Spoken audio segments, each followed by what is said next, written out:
En lep pozdrav. Danes je drugi dan naše 7-dnevne delavnice arhitekture in notranjega oblikovanja v programu archline.xp. Jaz sem Mojca Valant in sem arhitektka in tutorka v podjetju Adria BIM, ki se ukvarja s programskimi rešitvami za arhitekturo, notranjo opremo in gradbeništvo. V tej 7-dnevni delavnici bomo se dobili vsak dan ob 17. uri, od ponedeljka do nedelje. Delavnica bo trajala 1 do 2 uri. Po delavnici pa je priporočljivo samostojno delo. Najprej se bomo v bistvu dobili v živo in vam bom dala navodila, potem si bomo skupaj ogledali webinar v angleškem jeziku. Nato pa sledi zaključek in vprašanja ter navodila za domačo vajo. Obveščam vas 1 uro pred in po delavnici. Sem pa na voljo do 9 ure zvečer za support. 13.12. bomo imeli pa še kratek test na to temo in ta test bo ključen za pridobitev certifikata o delavnici. Način dela je v bistvu iz vaše strani, da gledate, poslušate, se zapisujete in kaj vprašate, ter da se zraven še preizkusite v programu, da naredite kakšno domačo nalogo. Bo pa na voljo vse na e-mailu. Vam bom dala domačo nalogo in link do webinarjev in tutorialov. Zdaj grem pa še čez 7-dnevno agendo. Včeraj smo spoznali zasnovo dnevne sobe, kjer smo ustavljali pohištvo. Danes bomo v bistvu naredili en enostaven arhitekturni objekt.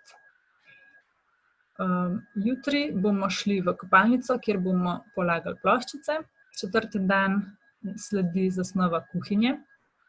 5. dan dokumentacija, kjer bomo kotirali, naredili tak mood board, površine in tako naprej.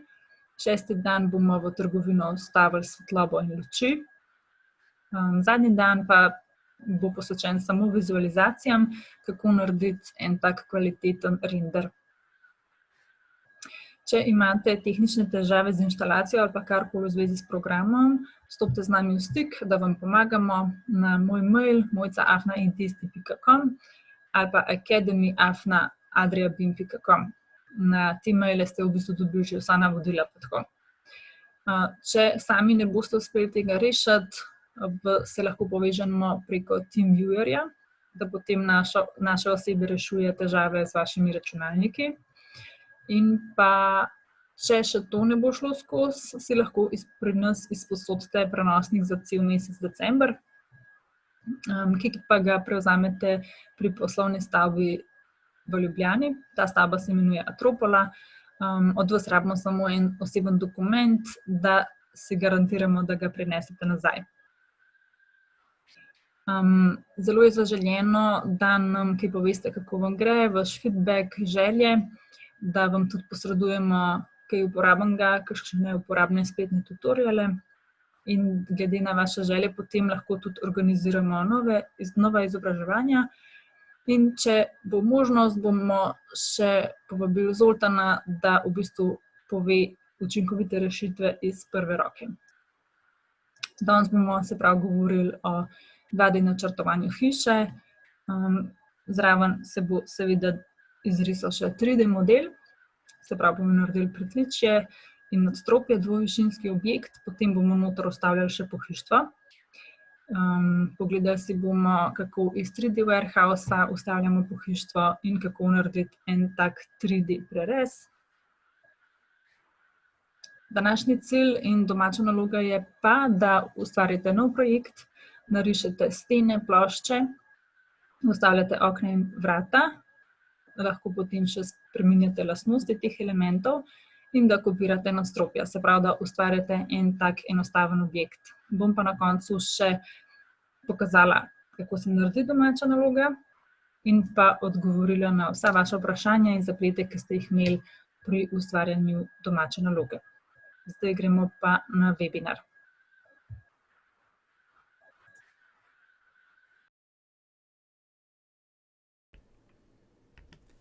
Hello and welcome to another Archline.xp online webinar course.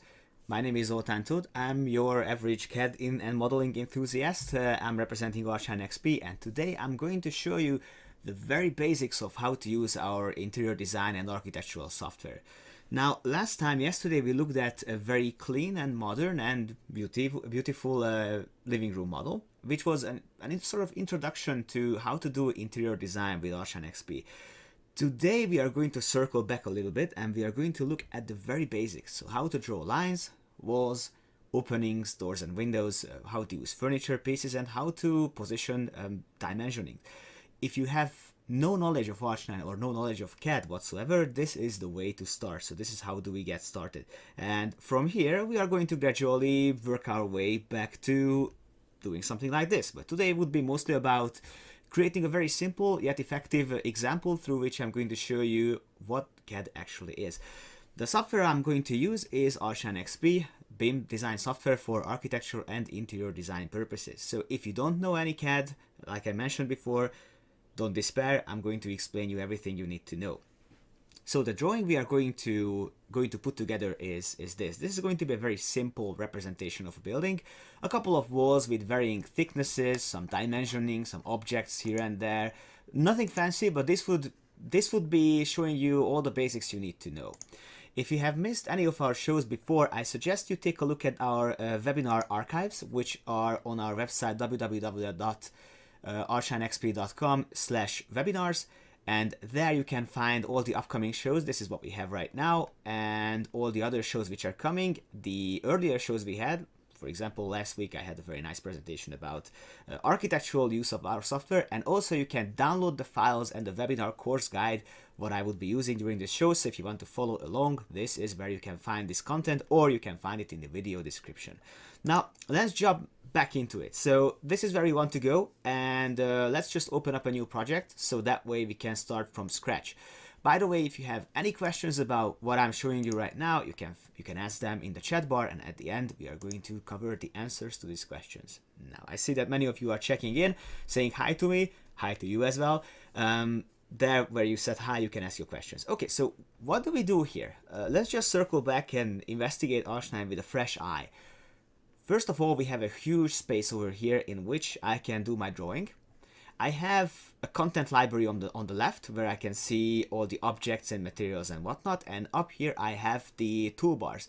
Now, without going through and explaining each and every tool what it does, because there's like a million of them, just like in any other CAD or BIM software, I'm going to show you them in action. Now, what is the first unit of working in a drawing software? What is the smallest thing you can think of? That's right, that would be a point, but the point is not that much to see. So instead, we are going to start drawing with lines. Now, if you want to draw anything in archline, there are two ways to do it. You either go to the toolbar, find the tool that you're looking for, click on it, and then you can draw. Or if you are going from a CAD background and you have experience, you can type in a comment for that. It's going to be line, for example, and then you can draw with a line. Okay, so what do we do? First, we have to click a starting point, and then we have to move our cursor to the direction into which I want to draw my line. Let's say I want to have a horizontal line like this big. And I want to have another one like this, and another one like that. Okay, so let's use this knowledge of ours and draw a rectangle. Now, if you want to finish the tool that you have just used, you can hit the escape button, and if you want to open this tool back again, you just have to right click, use the last command, or just go to the toolbar and find the command over there. So again, right click and last command, it's going to be a line. Okay, let's make an exercise over here. I want to create a rectangle, which is, let's say, 4,000 millimeters in every direction. What I do is I start to pull my cursor like this, and instead of trying to find the 5,000 mark with my cursor, which is impossible, I'm just going to type in the value, 5,000. There you go. And then what do I do? I move my cursor, and if I do it vertically, then the software would snap my cursor to a vertical axis, and then I can just type in the value again, 5,000. There you go. Now I'm just going to make another line, but I don't have to type in the value this time. I can snap to this point over here. What is snapping? Snapping is actually a drawing aid. If I hover my mouse over this point long enough, then this axis would appear, and then I can just click to the point where I want to draw. So this is how you can create a rectangle. There are obviously easier ways to do it, but that explains you the drawing basics. Now, what happens if I want to create a circle? For that, we have a tool again. You just have to pick a starting point, and you just have to create a circle with the radius. Now, if I want to snap to this, for example, I can do that just fine. So in our software, there are snapping options, and if you're coming from a CAD background, you would understand what these things do. But the point is that the snapping options can be set up similarly to any other CAD software packages. So if you want to, for example, make a line parallel with some other lines, then this is where you can find these elements. But this is not something a beginner should know. But I just wanted to mention that. Okay, so let's draw a few more circles, like one here and another one there. And let's say that we have quite a few drawing elements, and I want to select them. Selection works like this. Hover your mouse over the thing you want to select and click. Now, this is just one side of the rectangle. What happens if I want to select all 4 of them? What I do is I hit the Control key and just keep on clicking on the elements I want to select. And then I have the whole thing selected. If I want to move it, I just click on the moving marker and move it somewhere else. Now, if I want to select circles, for example, the same thing, just hit the Control key and click on the elements you want to select. Now, this is where the selection rectangle comes into the picture. If you click your mouse button and hold it and pull your cursor, then you see that there's a selection rectangle. But if you do the same thing into the opposite side, you see that the rectangle is having a different color. Now, what does that mean? It means that you can select things 2 ways. If you do the blue selection rectangle all the way to this point, then you see that only those elements which are fully encompassed with the rectangle would be selected, like so. But if you use the green one, then all the elements which are merely touching the selection rectangle will be selected, like here. Let's do it like this. So only, if you see the circle over here, only the left-hand side is touching the rectangle, but still it's going to be selected. All the elements which are going out of the rectangle would be selected as well. So these are just very basic things, but these would be the things that we will be showing during the show. If you want to delete something, click on it, hit the delete key, or just hit this X over here. So these are the very, very basics. I just wanted to clarify these things because we are going to make extensive use of these elements. And now let's create something, more interesting. Let's create buildings. How do we get started? First of all, I'm going to use millimeters as a unit. If you want to change that to something else, you have to go to the settings, units and angles, and here you can set something up. But for the sake of simplicity, I'm just going to use millimeters for now. Okay, so if you want to change it, you can do it there, but I'm just going to use it in millimeters. What do? We want to create this thing over here. So how do we do that? By the way, this is what I'm showing you is the tutorial what you can download. So follow along once you have downloaded it. So we go to building and we start creating a wall. Now, a wall is much like a line, only this one has thickness and height because we are talking about the 3D software, right? So it has to have thickness. If you right click and go to properties, you can set up these elements. You can say that this wall should be 2700 millimeters and the thickness is 380. I think that is fine. Hit OK, click on the wall icon, and here's what we do. We select the point where we want to draw the wall from, and we sort of give it a direction. So I want to go from south to north, and the distance should be 7,500. Okay, here's what happened. Once you have drawn the first item, you have an additional 3D window opening up. And there's a few differences in terms of navigation between the two, so let me just show you. So first of all, we have a 2D here. If you scroll in, you zoom in. If you scroll out, you zoom out. If you push the scroll key and move your scroll around or mouse around, then the drawing will be panned. In the 3D, on the other hand, if you activate the 3D by clicking on it, you can click on this button over here, which magnifies the drawing. You can scroll out to zoom out, scroll in to zoom in, and if you hold the scroll wheel and the shift key, then you can orbit around your model like that. So again, select the 2D, magnify it, and let's carry on with our work. Like so, we are just going to open up again the wall menu and draw the wall like this. It's going to be, let me just use the cheat sheet. It's going to be 5,000 millimeters. And now we go again south, which is for the distance of 4,400, and another distance would be 3,500. And then we go south again, and that is going to be 5,200. And lastly, we have penultimate wall here for 6,400. And then I have a gap over here. So how do I bridge that? I just have to put my mouse over there, let it snap to the wall corner. And here I have the first several walls. Okay, here's one problem I do not particularly like. The insides are brownish, the outside is white. So how do I change that? I select the whole drawing. Remember the selection rectangle? Now this is where it comes handy. And now the software tells me in this property grid that these are the elements I have selected. And I see that the finish face exterior is brownish. I want to change that. So I'm just clicking on this button and change it to something else, bright white. And there we go. Now all my walls are white. Next thing I have to do, I have to have some partition walls. Partition walls are actually drawn with the same way, but there's one difference. Thickness will be different. It should be 100 millimeters. So what do? We go to wall, right click, open up the property grid, and in the property you can sorry, I just opened up the browser instead. In the property grid you can change the thickness to 100 millimeters, and from now on we are going to draw with this. I'm just going to change the texture as well by linking these two together. So now I am going to have a 2700 high wall, 100 millimeters thick, white on both sides. So what do? I want to have a partition wall over here. I'm just going to hit the wall icon and start a drawing point, but here's something weird and funny. If I draw the wall like this, it's not going to line up with my wall corner. So what do? I have to switch the reference line. The reference line the line should stay where it is. That's the blue line I'm drawing, but the wall in relation to the line has to be flipped. And I can do that either with this palette of menus, so just click on the one which you actually need, or you can just hit the F5 key and then the wall should move where it's supposed to be. So here we go. We just created one wall over there. You see in the 3D, it appears automatically.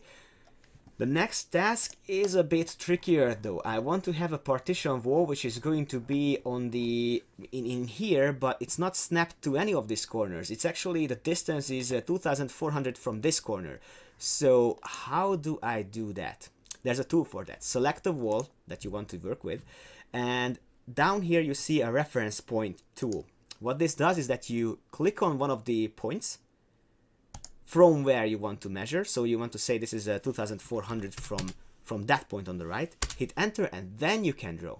So with this very simple tool you can override where your wall is going to be positioned, because if I just hover my mouse, you see that weird values appear, 7,300 and something. Where is this information coming from? It's coming from the project origin. This is where the 0 is, and everything is made in relation to that, because now we are working with sort of global parameters. But if I click on the reference, I can override where this reference is going to be taken from. So that's very important. One thing, now the wall connections are good, but let's assume that you have a much more complicated drawing than that, and you have wall connections which are not getting together. So let's say you have two walls like this and another two sets of walls like that. So if you, again, I have to have another wall here. So if you want to have an L connection connecting these walls together, what you can do is that you can click on the wall and extend its length, but the very interesting and easy way to do it is to do it with these menus. L connection, for example, I just click on this, click on one of the walls, click on the other walls, and then the two walls are going to be extended. If I want to have a T connection, then I use the same tool, only this time it's going to be a T1, the wall which is going to run into the head of the T. Quick remark here, if you have lines instead of walls, then the tools are different. So if you want to make a T connection between lines, then you have to use these tools, not these ones, but these ones. So you just click on the lines and they would attach. I just wanted to make a quick remark about that. So let's just highlight the whole thing and get rid of it. Okay, so now we have a very basic drawing. One crucial thing is missing, and that is the floor. So how do we create a floor below this? We go to building and find the slab tool. If you right click on the slab, you go to properties, you can fine tune how your slab looks like. I want to change the side material to something else. So it's going to be bright white. But apart from that, this is good enough. So I'm just going to hit OK, go to slab, slab by walls, highlight the whole drawing, hit enter, and the slab is created. Here's something interesting for you who are working in a CAD environment for a long time. You want to know how to change the line weight. If I zoom in, you see that there's a line thickness over here, and you want to know what governs this thickness, because you might want to turn this off. if you go to the property grid, here there's a line weight scale button with which you can put the scale to 1:1, or you can crank it up to 1:100 or 1:200. If you are working in a dense drawing, then you might want to turn this into 1:1 or 1:10. Just make sure that it's convenient to work with. Otherwise, you won't see the corners properly. So that's just, I wanted to make that clear. We have been working quite a while now, so it's time to save. And saving is done like so. If you go to File, you have a couple of options. You could save this project with the original name, but I always like to make backup copies with Save As. So what I would do, I just click Save, and I'm just going to say that this is going to be a webinar project 001.pro. That way the file path is changing as well, and that way you can make sure that you have a backup copy. The software does make automated savings, but it's easier to do it manually because then you would know exactly what you have done so far. Okay, so we have the basic drawing, we have the slab, but interestingly the slab has to extend. That's not a problem, I can draw a slab like that, so I'm just going to hit the slab, but interestingly, no matter where I click, I cannot really find a slab. I don't want to select the wall, I want to select the slab, and this is where this jump list comes into the picture. You can drop this menu down and you can find the tool what you're looking for, or you can just toggle these options and do that until the desired element is selected. So click on the element you want to change, hit offset, and we are going to offset this back or outside for 1000 millimeters. And there we go. So we have now a nice sort of terrace for this vestibule. What we do next is that we have to have an additional floor, because we want to create a flat roof above this very simple drawing. So what do? First, let us get familiar with the floor manager by clicking on this ground floor button. You see that there are 4 levels, 4 floors now. Why? I never created these. Well, you don't have to. The software creates these for you, so it's very convenient. If you want to have additional floors, you don't have to create them, even though you could create additional ones. These are already coming with the project. So this is where we are. And the first floor, we are going to rename that to flat roof. And I want to sort of have another floor above this one, and that is going to be just a flat roof, maybe with some walls around it, so we are not going to fall off. So what do? The easiest way is to select the whole drawing and copy it 1 floor up. And we do that by selecting the whole thing and going to ground floor and clicking on this element over here, copy objects to other floor, and select where you want to copy these things to. Hit OK, and now you have 2 floors on top of each other. These are carbon copies, 100% accurate copies of each other, but we don't we know that this one is not going to be an actual floor, this is going to be a roof. So select the 3D, magnify it, and select the elements you don't need. Select this wall, hit Ctrl, select the other one, and delete it. Next thing we want to do, we want to make sure that all the walls are the same height. If you select one wall, you can change the height, but you don't want to do that one by one, right? So select the 2D, select the whole drawing. Notice that if you are on the roof floor, then only the roof floor is going to be selected. And go to the selection tab, drop it down, and say that you only want to select the walls and not the slabs. Walls only. And then you can just change the height to 1000 millimeters. And then you have a very nice roof above your tiny vestibule. What do we do after that? I need to have some kind of doors and windows, otherwise there's not going to be enough light and you won't be able to sort of enter the location. So let's proceed with doors and windows. They are to be found up here, but before we do that, maybe you have already realized I'm still on the roof floor. So if I want to add anything here, then that's not what I want.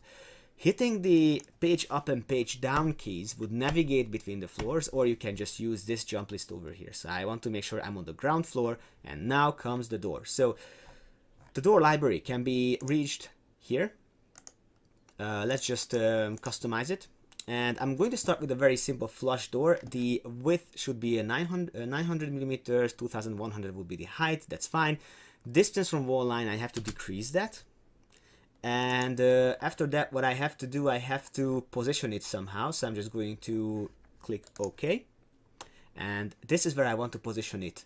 2, but I don't know where I want to position it from. So how do we do that? I click on the door icon and hover my mouse over the wall, and now this green node appears, and the green node tells me that currently my door is going to be 1420 millimeters from the corner on the right.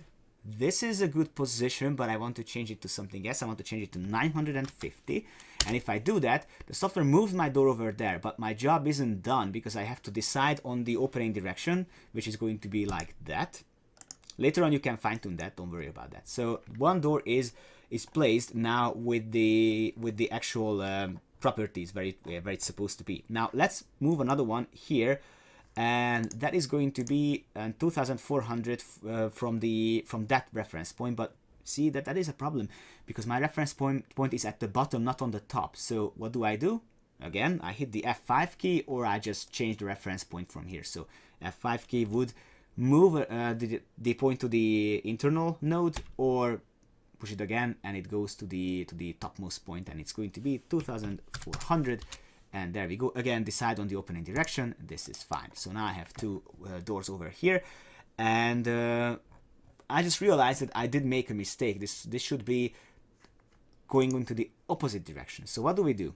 We select the door and click on this marker over here. That actually allows me to flip the door or mirror it left and right. So I just did it. I want to mirror it back, so I'm mirroring it, and I want to flip it left right. Here we go. So that's the actual circumstance that we want to create.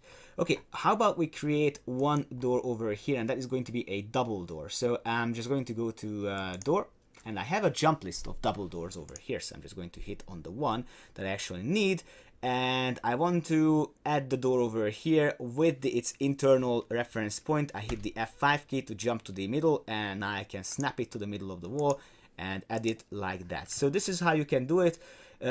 If you want to change the door's type, for example, then you can do that by jumping into its properties and find something which is I don't know, a bit a bit nicer. So I'm just going to go to the door library over here, and if I know the name of the door, I'm just going to type in double entrance door with mirrors, I think, and I'm just going to use something which is a bit nicer than that, so I'm just going to use that one. So software asks me, do you want to keep the previously set dimensions? I think I want to do that, so I'm just going to do that, and here we go. So that's how you create something a bit nicer, not fancy, but you get the idea. So we are done with the doors. Next thing, we have to take care of the windows. So how do we create a few windows over here and there? Same deal, you just click on the window, right click, and you have to define how large the windows should be. It should be 1500 times 1500, and the sill height is 900. That's fine by me. And now I have to position them. I'm just going to use the cheat sheet to know where I want to position my windows to. They are going to be from this corner 1000 millimeters. So again, I have to hit the F5 key until the node jumps where it's supposed to, and I'm typing in 1000, and here we go. So the window is now created, just like that. So every time you do something, it's going to be happening in the 2D and the 3D as well. So one window is done.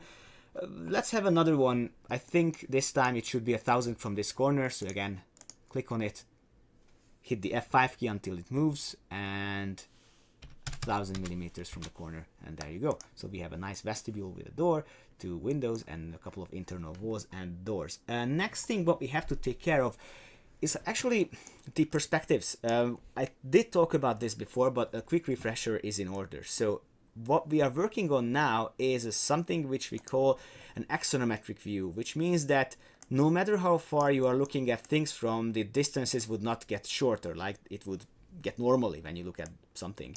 If you zoom in something, you cannot enter the location. No matter how far you are zooming in, you would never be able to enter this.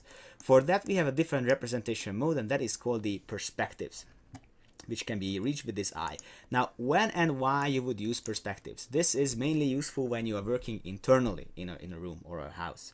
First of all, this is our location. I have to change its representation style to 2D view, so that way we can see the partition walls. This is where I am, this is where I'm looking at, so that's not good. I'm just going to grab onto my viewpoint and move it until I find what I'm looking at. And moving this node, I can move myself inside the location, like that. By clicking on the plus icon, I can record this viewpoint and name it. The name should be vestibule number 1, and I'm just going to make another one, and that is going to be, I'm just moving the viewpoint, moving my view, and that's right. Click, and that is going to be vestibule 02. Now, it's always good to give sequential names or use the alphabetic order, because that's the order the software is going to use the perspectives in. So just make sure you have some kind of ordering convention in here. So let's hit OK. And now you see that you are in perspective. The navigation works the same way, so you can just use the right click and hold and drag to move around and zoom in and zoom out. What is missing over here? I think a couple of dimensions we have to add, because we don't have any. I did promise you that I'm going to show you that. I'm just going to show you that very quickly. I'm not going to go into that much detail, but this is how dimensions are generally added. So let's go to the 2D, zoom out a bit so I have more space, and go to dimension and quick dimension. All I have to do, select the element you want to dimension and move the cursor to position the dimensional line like that. Select the next one, line up, there you go. I think I wanted this one instead. Yeah, there you go. So if I want to select another one, let's say this, I do it like that. So very easy, very simple, and most importantly, these dimensions are in connection with the model. So if you make any changes later on, then the dimensions would comply with the changes. For now, I'm not going to show you that because that would be off topic, but I'm going to have another session which shows you just that. Okay, so why did we even set up these perspectives? That is because we want to create furniture pieces in this drawing. Another thing I haven't showed you is how to navigate between perspectives. That is done with the page up and page down key, or you can just use these elements over here. Okay, so furniture. Where do we get furnitures from? There are certain ways. There's the design center for a start, where you can click on objects and then you can browse the things that you're looking for. Let's say that I want to have 2 armchairs over here in this corner. So what do? I'm just looking for armchair, hit enter, and these are the elements which are in the software. So you don't have to download them. These are already inside the software. Click, drag, and release. And there's going to be one nice chair over here, but I think I need 2. So I'm just going to go into the 2D, enlarge, and click on the element. First, I want to move it. So I'm just going to hit the movement marker and move it somewhere else. And then I want to have another copy over here.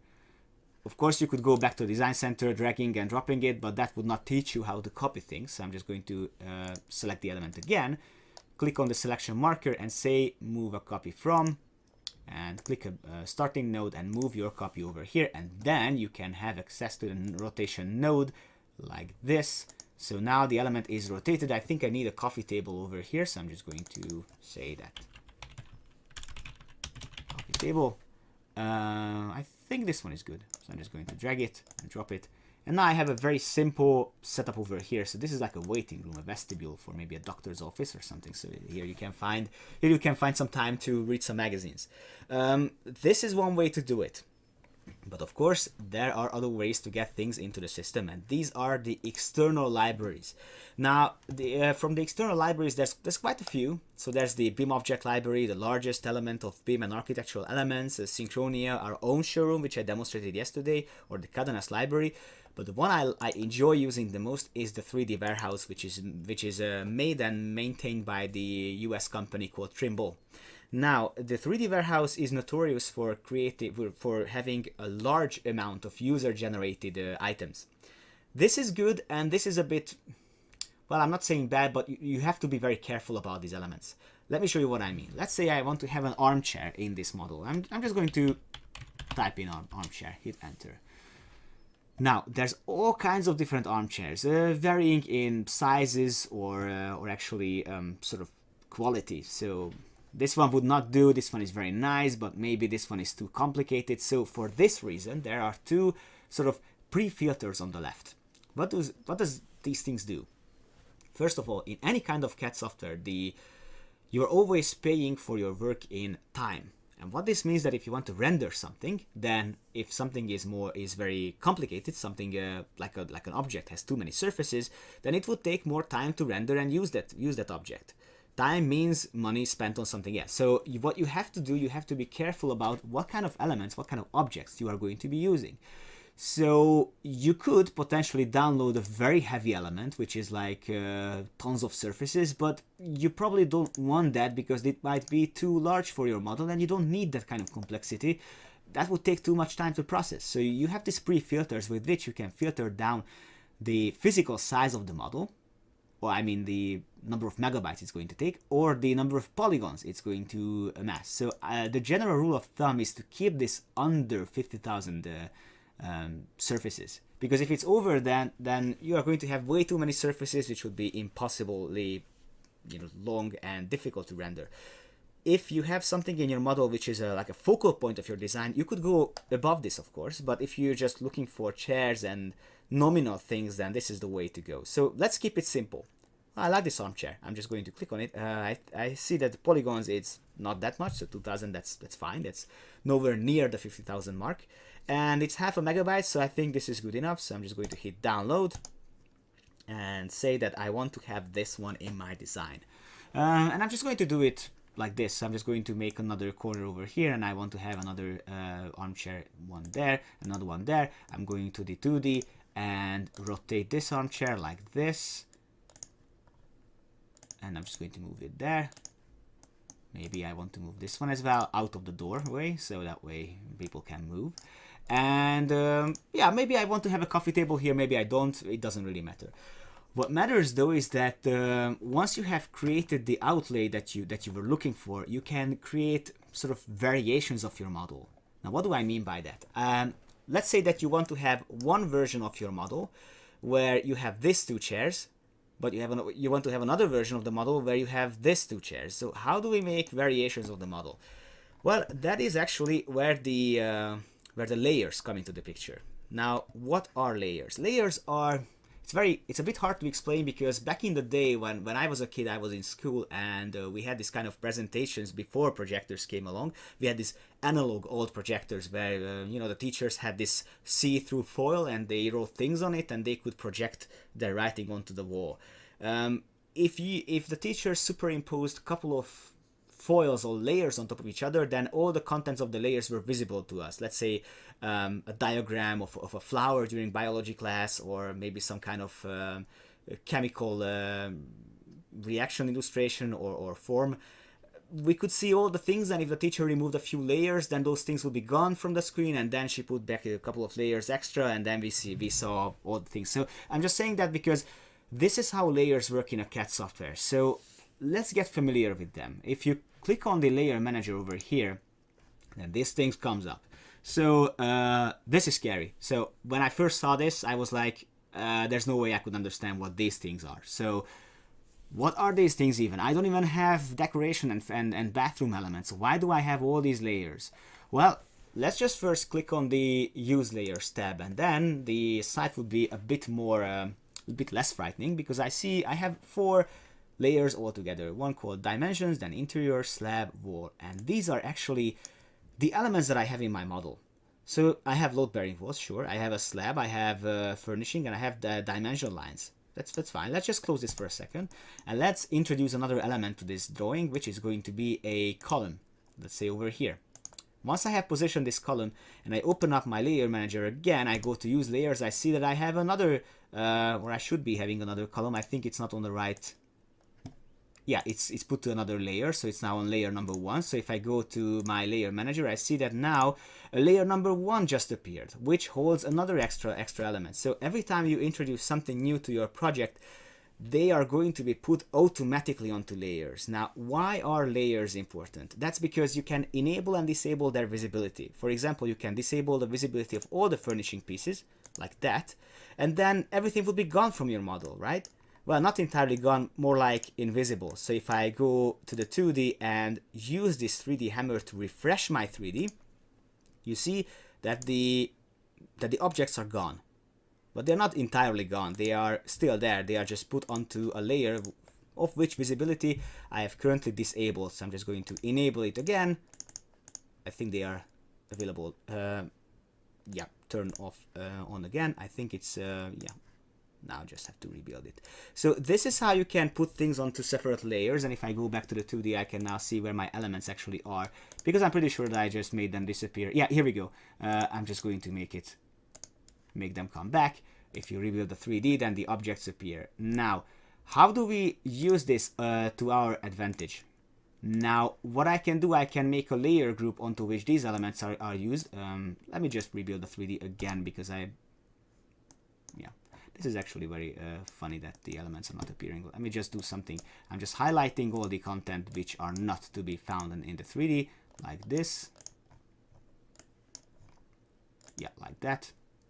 Yeah, I think I know why that is.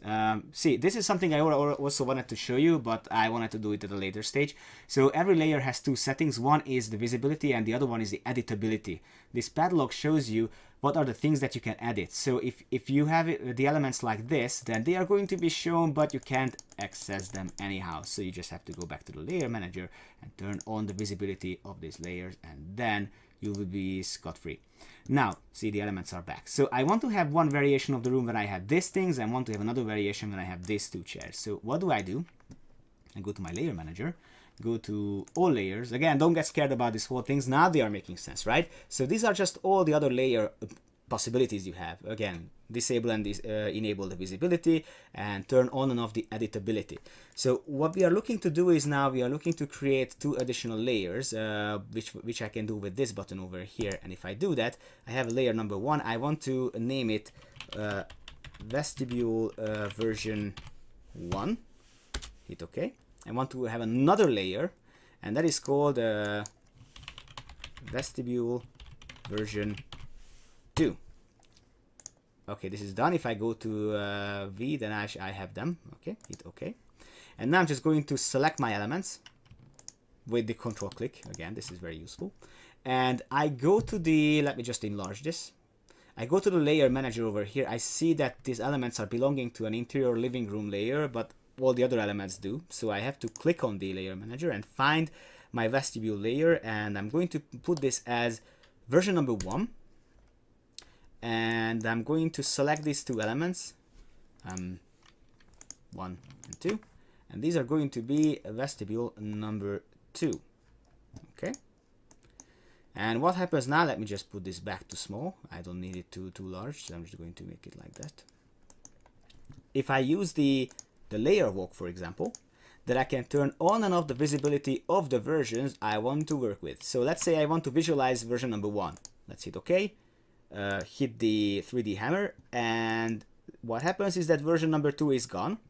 But if I go back to the floor plan and I enable the visibility of version number 2 and disable number 1, and if I click to 3D now, then this appears. So this is how you can sort of create furnishing variations, but this could be applied to any other uses. So use the layers, get familiar with them, because the more time you spend with them and get to know them, you would find that they are very, very close friends, and you don't have to get scared by them. They're going to be your friends in the long run. So I have mentioned the 3D hammer several times down here. I think now it's time to talk about this in detail. So what it does. Generally speaking, whenever you do something in Archline, the 2D and the 3D are synchronized.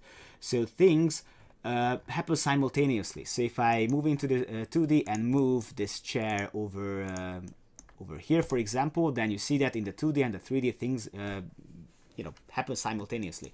Similarly, most transactional things can be done in the 3D as well. So if you prefer working in 3D, that's fine. There are certain scenarios when the 2D and 3D are not linked automatically, and you have manual control over when and how you want to update the 3D. Why is that? That is because if the software would always update the 3D, then it would take too much processing power. So you can sort of enable and disable the 3D whenever you need it. One good example is when you are actually creating several variations, like I'm pulling back number 2, the number 1 variation. See, now it's not in sync. So if I click on the 3D hammer, it is in sync. So the 3D hammer is actually rebuilding the 3D based on what is actually visualized in the 2D. One other example, if I click on only this chair and I hit the 3D hammer, then only the chair is going to be visualized, which is very good if you have a smaller detail you want to work with. Hit the 3D hammer again and the whole floor plan is going to be visualized. There are some other things it can do on the other hand. Let's say that I want to create like a cutaway model of this location. Before I do that, I click on the representation style over here and I go back to axonometry, just like that. And let's say I want to have like a cut like this one. So how do I do that? I select the 2D and I click on the 3D hammer and I say create a cutaway view. I select the rectangle and then the software says I'm just going to chop this down to 2 pieces. Is the other side gone? Well, from the 3D it is, but it's not entirely gone. It can be rebuilt anytime. So I'm just going to go back to the quick 3D and the model is rebuilt while the selection rectangle stays there. So if you ever want to regenerate the 3D section, you can just click on it and it's going to be regenerated. So that is a very easy way to sort of only visualize the things that you want to work with. Everything else can go. So you don't have to have the whole thing projected. Let's go back to this menu. Let's go back to build 3D model. And here you can define what and how you want to rebuild. If you want to build a model without any doors and windows, if you want to make the wall framing visibility, or if you want to just build this current one floor and I don't want to have the other floor. How do I do that? I do this and the slab, the second floor, is actually gone. So by playing around with these 3D rebuild options, you can find that it's very flexible how you can manage your content. Just visualize the things that you actually want to show. A few things I haven't mentioned is the representation styles. If you click on this button, you can click on if you want to have a consistent color scheme or you want to have a realistic one. Now, what does the realistic mean? It means that if you find two faces which have the same material but they are in a different row, that the colors will be different, because in reality this surface would seem different as this one. So this is better for realistic representation, but if you want to get the colors right, try to use it in consistent color. Just a reminder, in this one, if you want to have a sort of like a paper cut model, you have abilities over there. If you want to have a wireframe like a see-through vision, then you have that. I like to use the consistent color because that just gives you a better representation. And if you use this one, this is very good, underlay floor plan, then you have a very nice floor plan representation under the model, which you can even offset. So that way you have a nice sort of X-ray version of the model and also the floor plan. So this is very good for client presentations. This way you can show them how your project is going to look like. Okay, so that is actually what I wanted to discuss during this session, and I think there's some time for some questions. So let's just review them. Until I do, feel free to ask more questions. Okay, here's one interesting. I was drawing with numerical input. But the question was, can you snap the wall to the origin? Yes, you can. You can snap that, and you can snap other things as well. So if you go with the, let's say, with a drafting tool and hit line, and type in 0, 0, then you are going to snap to the origin like that. So that's how you can do that. For those of you who are not new to CAD and you already know what this thing is, you are able to relocate the project origin. How is that done?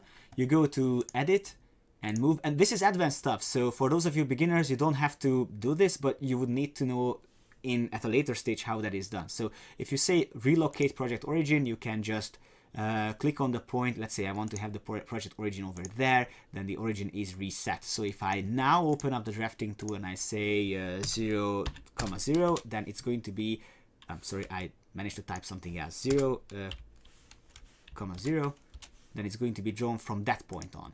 If you want to reset the project origin, then you can do that by edit and move and restore project origin, and it goes back to where it came from. Another question, is there any shortcut for changing orientation of the wall or for other elements? Yes, there is. If you want to create something, let's say a wall, and you start drawing things, then you can use the F5 key to toggle where the element is going to be positioned, or you can use this jump list, right side, left side, and that way you can draw these elements. So I hope that clears things up. I'm just reviewing. Looks like it was a very understandable presentation because there are no other questions, which I'm happy about. Usually your questions are keeping the presentation much more interesting because then it's much more relevant. What we are going to talk about next time is going to be a bit more spectacular. That is going to be bathroom design. Now, what do we mean by that? We mean tiling. we mean layouts, quantity takeoffs, number of cut tiles or bathroom appliances, how to use, let's say, a unit like this one or that one, or how do we create a mirror, or maybe some other elements and objects as well. Or interestingly, if you look here, mosaic tiling is again another thing that we are going to talk about. So next time, which is going to be next Monday, we are looking at how to create a bathroom design from the bare model all the way to visualization and quantity takeoffs. Until then, I suggest you look at our webinar archives and sign up for the upcoming shows as well. You can download the files, what I was using during the show, and you can download the course guide as well. Look at the other shows which are coming, and look at the older shows we did, or I did, last week or the weeks before. If you are new to Archline and you want to find out more about it, you can go to the products page and find out more details about archline.xp or archline.xp Live or LT, our 3 products. If you want to consult the pricing chart, then you can do that here. And most importantly, you can go for a free trial from our website. 30 days is for everybody, so you can download and try the 2020 version anytime you want. For now, I would like to thank you for your attention. If you like this presentation, then subscribe to our channel and like this video. There's a question, how to change the orientation after the wall is drawn? Let me just jump back into Archline because this is a very interesting question. I'm not sure I would be able to find it right away, but let me just do a try because I'm pretty sure it can be done. It's just a question of how to do it. So once you have created a wall, you could flip it with the mirror tool, with this over here. So if you select the wall, go to the mirror tool, and then it mirrors the location in relation to the reference line. Somebody's asking if the next show is going to be tomorrow. Well, tomorrow is Saturday, so on Saturday I would be taking long walks with my family and play with the cats and play some guitar. If you want to listen to that one, I don't blame you. Next time we are going to meet on Monday. Well, please just say that it's Friday. I hope it's not Thursday because I was expecting that it's going to be Friday. On every Friday we have a Pizza Friday, so after the show is over I'm going to hit the pizza place and order something for myself. So if you have any questions, you can keep them coming to my email address, which is info@archline.xp.com, and on Monday I'm going to answer them. So again, reminder, on Monday we are going to talk about bathroom design. Until then, I would like to thank you for your attention, and if you have any questions, keep them coming. If you like the video, like it and subscribe to the channel, and see you next time.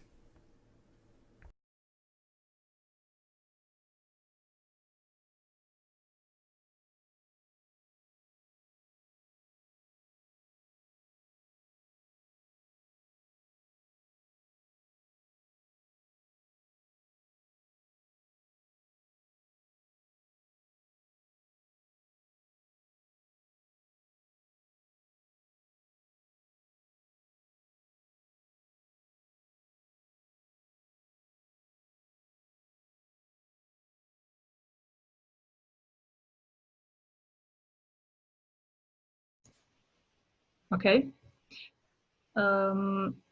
Ja, v bistvu zdaj vam bom odgovorila na vaše vprašanja, oziroma kje so bili ti zapleti, ker ste delali domačo nalogo. Pa to je to. Aha, zdaj nisem odprla. Vaša domača naloga je, da naredite en enostaven dvovišinski objekt. Zdaj bom jaz odprla Archline.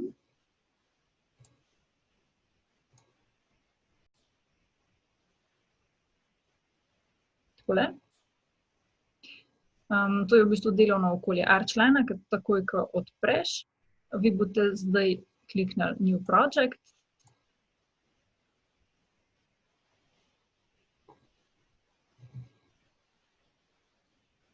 Zmeraj, ko sem povezana z Zoomom, mi vse zelo počasi dela. Tako da to v bistvu se zmeraj pokaže neko okno, to damo kar OK. In imamo nov projekt odprt. Najprej se lotimo s tem. Zdaj jaz imam tlele pod zavihki building že odprt. Začela bom s steno, se pravi tlele imam wall. Če jaz želim prednastaviti steno, samo desno kliknem na orodje in dam Property.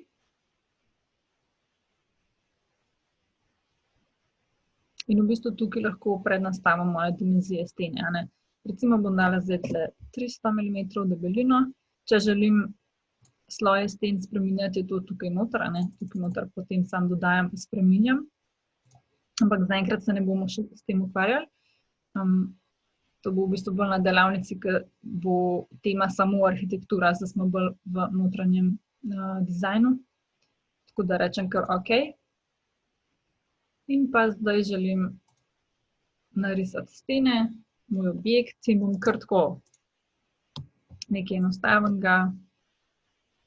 V bistvu sam s klikanjem ustvarjam neko hišo.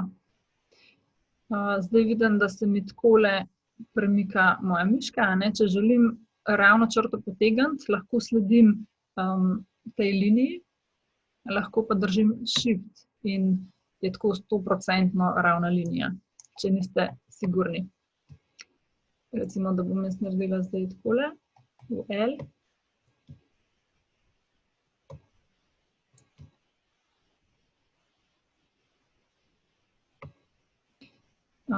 Zdaj pa želim sestaviti s tole steno, a ne. Zmeraj držim Shift in ko pridem do te stene, on zazna, kje je, tako da samo kliknem z miško.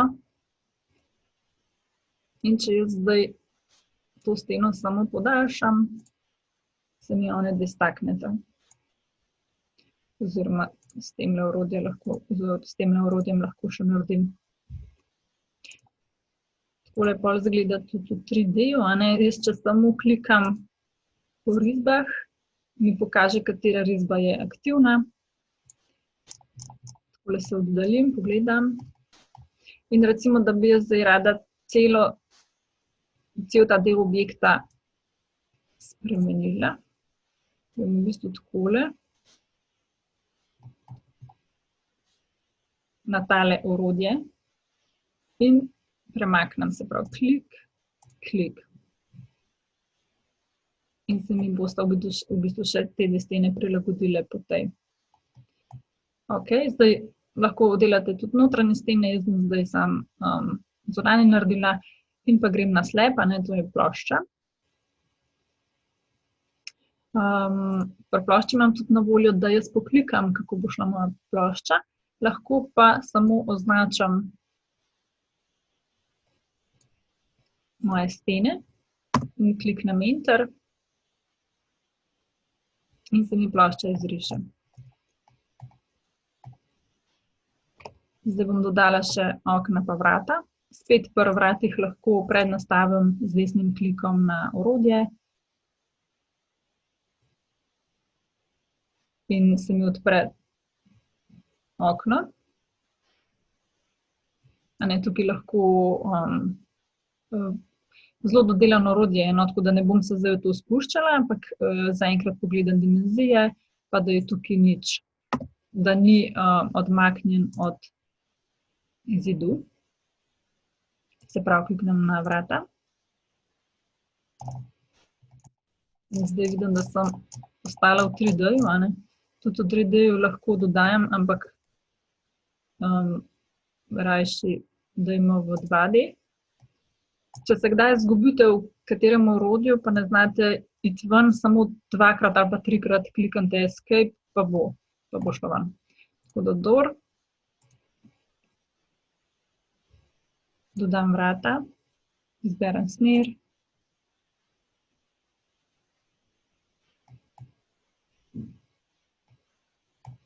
Še window.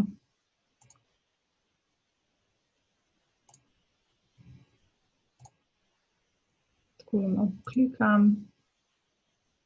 Samo toliko, da dobite občutek, kako to vse skupaj deluje.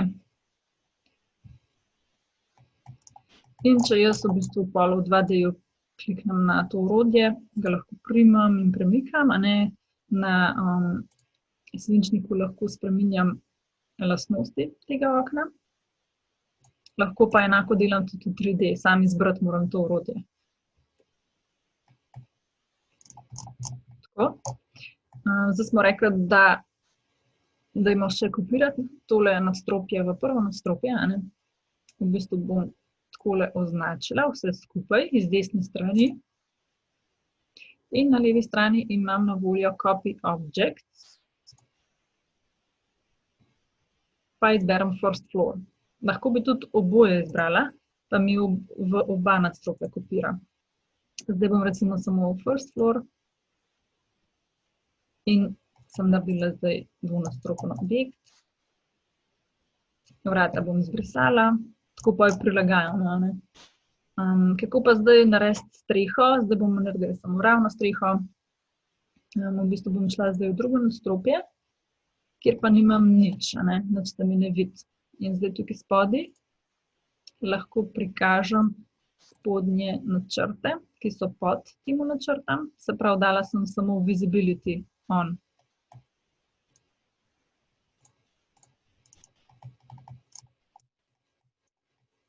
Takole. In zdaj bom samo narisala eno ploščo. Zdaj jo bom skicirala, ker mi ne bo zaznal sten spodaj.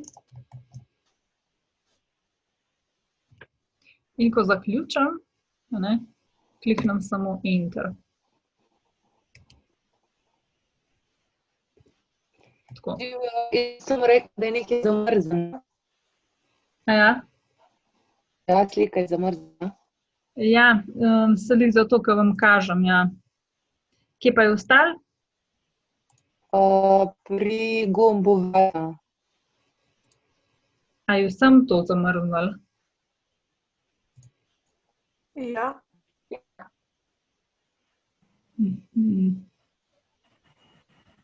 Zdaj še enkrat. Ja, ravno zato je boljše, da je vse skupaj predposnet, ker razmer zašteka. Še enkrat probala. Zdaj je. Ja, zdaj pa je. Hvala. V glavnem, ne vem, kje smo ostali. A ste to videli, kako sem to ploščo narisala? V bistvu sem šla v slab in sketch mode in sem poklikala po robovih tega objekta, da se mi je naredila kakor ravna streha. Zdaj bom pa naredila še stene. Pa bom recimo dala samo 100 milimetrov. In spet poklikala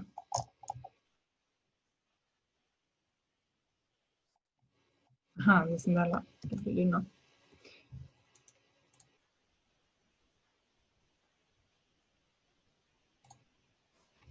Ja, tudi meni je začel počasi delati.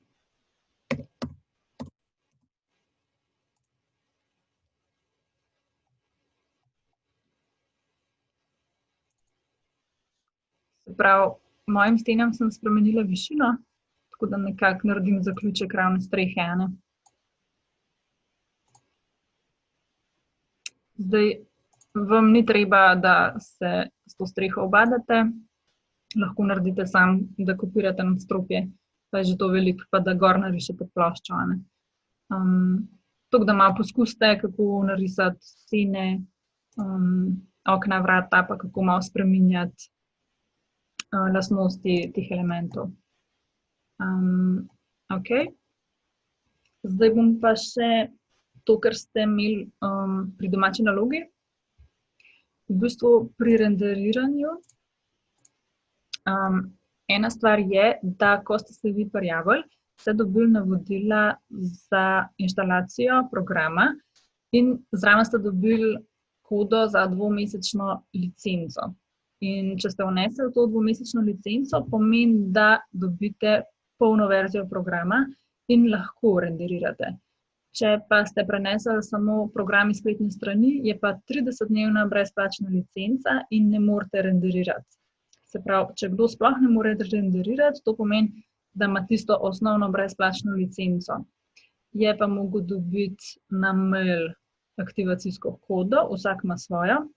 In če to spremeniš, tlele noter, recimo tisti, ki nimate še vnešene svoje licence, jo tudi tlele gor spremenite na tem vprašajčku in date add license. To me lahko kontaktirate, če ne boste vedeli, no, zakaj se gre. Se pravi, tisti, ki ne morete renderirati, pomeni, da imate brezplačno različico, tisto 30-dnevno. Tako. Potem je bil še eno vprašanje glede renderiranja, zakaj je to počas. Pri renderiranju je zmer tako, da več kot imaš stvari, bolj kot imaš nastavljen kakovosten render, bolj počasi bo renderiral, a ne meni kakšnega tudi po več ur renderira. Tako da to v bistvu nastavite tukaj. Se pravi, šla sem na ta oranžno kroglico in dam v temule zavihku real-time draft. In ta funkcija mi omogoča, da mi najhitreje, kakor je možno, naredi render, ampak v najslabši kvaliteti. Ampak vsaj lahko vidite, kako približno bo izgledal, a ne. Pa seveda tukaj date v kakšno manjšo resolucijo. To je tudi pomembno. To. Potem še ena zadeva je bila, kako spreminjati dimenzije, kako spreminjati dimenzije kakšnega elementa, ki si ga že vstavil recimo noter. Recimo, da grem v living room in izberem nekaj, recimo.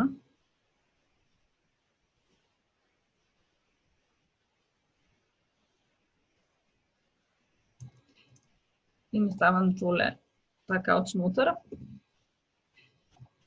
Za ta element oziroma za vse elemente lahko spreminjam na več načinov. En je, da kliknem na njega in spreminjam dimenzije s klikom na tale rob, tale moder rob in izberem change width. Zdaj sem dala lih kontra. In vidim, da mi noče. Zakaj? Zato, ker je ta element zaprt.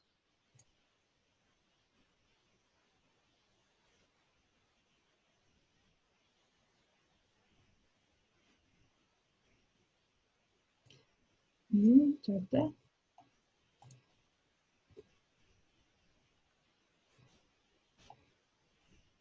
Samo nekaj pogledam.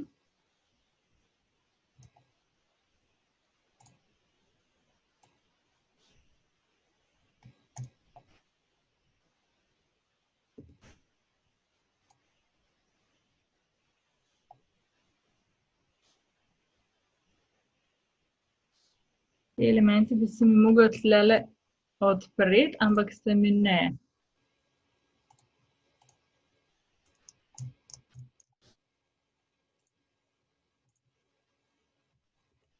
Samo še gledam še enkrat. To sem jaz zdaj tudi prvič naredil.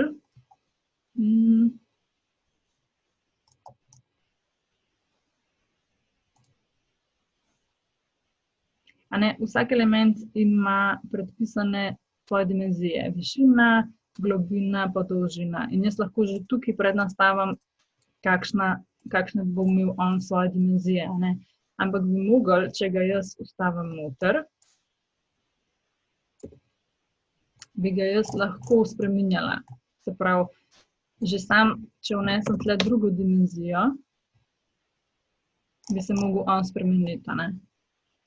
Lahko pa samo s klikom na njega tudi tukaj noter vnašam druge dimenzije, recimo, in se spremeni. Ampak izgleda, da te dva, ta pa prav zaprt model in jih ne moreš spreminjati. To se mi je zgodilo samo, ko sem šla v 3D warehouse in sem iz tam prenašala elemente, ker so malo bolj zaprti modeli, a ne. Tako da jih je treba verjetno razbiti, pa potem naknadno spet urejati. kakšni elementi so taki, ja. Tako da to, zgleda sem jih te dva elementa take, da pol prijela. Ampak bom jaz sporočila tudi Zoltanu, kako spremeniti tiste elemente, ki so zaprti, in bomo še to rešili. Ker seveda hočemo uporabiti vse, ki so na voljo, a ne. Potem je bil pa še en zanimiv vprašanje, mislim, kakšna bi bila lahko tema delavnic. Recimo, da imate vi primer, ko narišete nek element, recimo stol ali pa karkoli, in bi ga radi vi naredili v 3D model. Na to temo obstaja že nekaj tutorialov. Je pa tako malo bolj advanced verzija, a ne.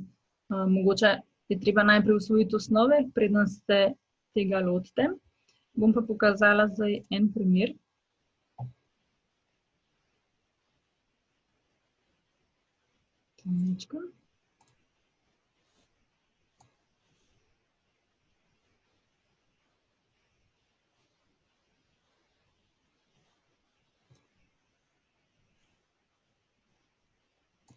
Tole.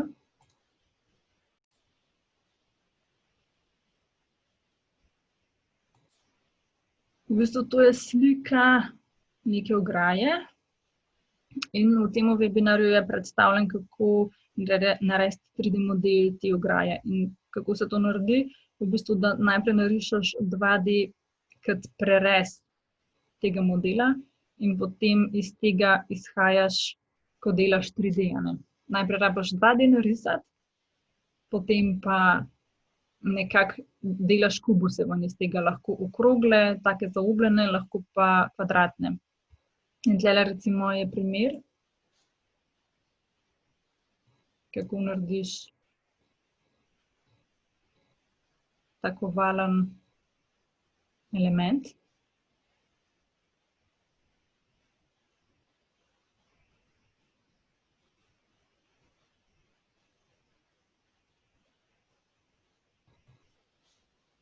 Pa potem še v bistvu nek tak kubus.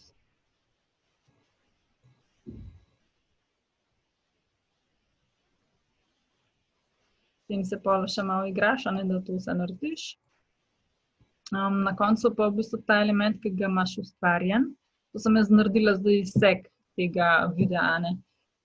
Ko je ta element ustvarjen, ga potem shraniš kot nov element, da niso zdaj ti elementi vsak posebej, in ga shraniš v svojo knjižnico in pol z njim naprej delaš, a ne. V tem webinarju je pa predstavljen, kako sta onadva skreirala celo ograjo iz tega elementa. To je ena zadeva.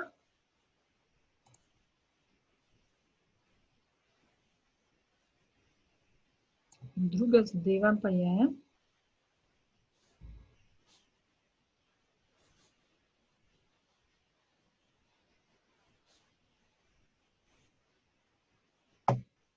kako recimo narediti načrte sten v prostoru. Se pravi, imamo prostor, imamo že noter pohištvo postavljeno, kako zdaj na hiter način dobiti načrte stranskih pogledov. V bistvu vam Wall Elevation orodje že ponuja zelo na hitro črtne risbe. Lahko so črtne, lahko pa tudi barvne, a ne, to pa kakor izberete. In te načrte pa lahko še črtno urejate, ampak to je spet en način. Treba je v bistvu označiti to vašo risbo in jo spremeniti v črtno, v svoj načrt, ki ga lahko preurejaš. Tako da to bi mu bilo mogoče zanimivo za tiste, ki se ukvarjate z notranjo opremo, a ne. To bomo v bistvu pogledali v tistem webinarju, ko se bomo pogovarjali o dokumentaciji. Tako da jaz bom res vprašala, kaj je problem s temi elementi, ki se jim ne da spreminjati dimenzije. Čeprav se mi zdi, da sem jaz to že enkrat pogruntala, ampak se zdaj ne spomnim, tako da to bom jutri vam sporočila. Aha. Še enkrat, da pokažem, kako se naredi nadstropje, a kako kopiram.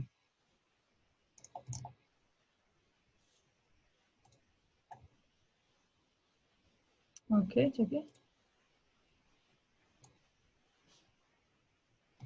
Se pravi, če zdaj tole zbrišem.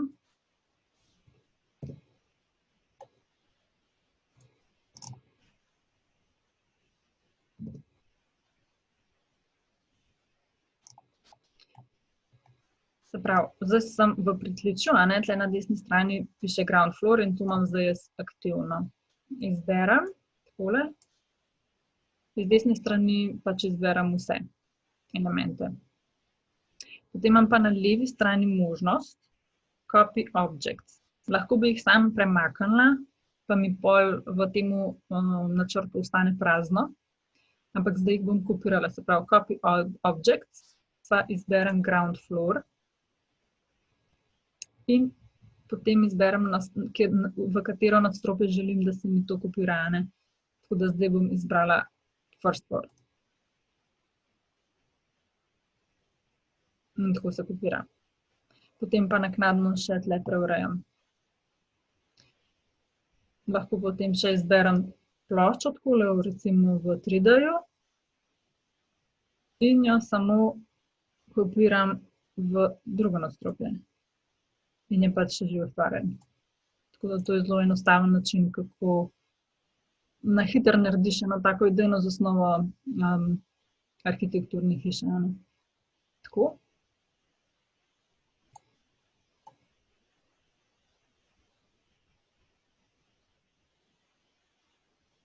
A bi še kdo kaj, da pokažem? Jaz vam bom sam še enkrat pokazala, kaj morate narediti, to boste dobili zdajle tudi v mail. Bi pa sam povedala, da jaz tudi snemam te celotne delavnice, ampak se mi zelo počasi konvertira potem v video in ful počasi se mi pa še nalaga na YouTube, tako da to tudi dobite, pač celotno delavnico, ampak imam tehnične težave. Tako da vam zaenkrat pošiljam sam material, kar mi delamo, pa v bistvu boste dobili naknadno pol še celotno delavnico. Današnji cilj za domačo nalogo je, da odprete nov projekt, da narišete stene, plošče, ustavite okna in vrata, lahko že malo tudi pogledate, kako lastnosti spreminjaš tem elementom in pa da kopiramo nadstropja, kakor sem zdaj na koncu pokazala, in to je v bistvu to. Če boste to naredili, je v bistvu že veliko. Nas pa prosim, kontaktirajte, če boste imeli katerekoli težave, ker s tem, ko imate vi težave, mi pa tudi se izboljšujemo, pa tudi pošiljamo, kaj ne dela, a ne. Veliko stvari tako, kakšnim dela, kakšnim pa ne, in pol je treba samo nekaj spremeniti v nastavitvah inštalacije. Tudi meni se je to že naredilo, tako da povejte, kaj ne gre v redu, kje imate težave, da bomo to takoj rešili. Ker možem, da je samo en bug v sistemu, pa vam pol ne gre dobro naprej. Tako da nas kontaktirajte, mi smo vam na voljo. Pa to je to.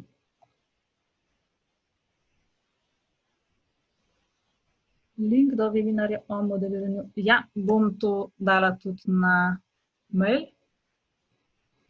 Tam noter je v bistvu pokazan več zadev, ne samo ta ograja, tako da boste videli. Je pa več načinov, kako to zmodelirati. Tako da, super. To je za danes vse, se vidimo jutri, ko bomo kopalnico delali. Pa čim več vprašanj, kar na mail, pa se slišimo. Hvala vsem, če ima kdo še kakšno vprašanje, pa kar.